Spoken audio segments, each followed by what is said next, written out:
ఏపీలో కొత్తగా పోలవరం, మార్కాపురం జిల్లాల ఏర్పాటుకు రాష్ట్ర కేబినెట్ ఆమోద ముద్ర వేసింది. అన్నమయ్య జిల్లాను కొనసాగిస్తూనే జిల్లా కేంద్రాన్ని రాయచోటి నుంచి మదనపల్లికి మార్చే ప్రతిపాదనకు పచ్చజెండా ఊపింది. ప్రస్తుతం ఈ జిల్లాలో ఉన్న రాజంపేట నియోజకవర్గాన్ని కడప జిల్లాలోకి, రైల్వే కోడూరును తిరుపతి జిల్లాలో కలపాలని నిర్ణయించింది. రాయచోటి నియోజకవర్గం అన్నమయ్య జిల్లాలోనే ఉంటుంది. జిల్లాల పునర్విభజనపై ఏపీ కేబినెట్ విస్తృతంగా చర్చించింది. కొత్తగా 5 రెవెన్యూ డివిజన్ల ఏర్పాటుతో పాటు కర్నూలు జిల్లా ఆదోని మండలాన్ని 2గా విభజించనున్నారు. పశ్చిమ గోదావరి జిల్లా పెనుగొండ గ్రామం పేరును వాసవి పెనుగొండగా మార్చనున్నారు.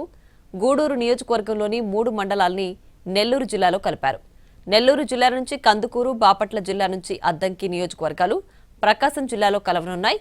కొత్త జిల్లాలు, రెవెన్యూ డివిజన్లు, మండలాలతో పాటు పలుచోట్ల మార్పులు చేర్పులపై రేపు తుది నోటిఫికేషన్ జారీ కానుంది. జనవరి 1వ తేదీ నుంచి పాలన ప్రారంభమవుతుంది. మొత్తంగా రాష్ట్రంలోని జిల్లాల సంఖ్య 26 నుంచి 28కి పెరిగింది.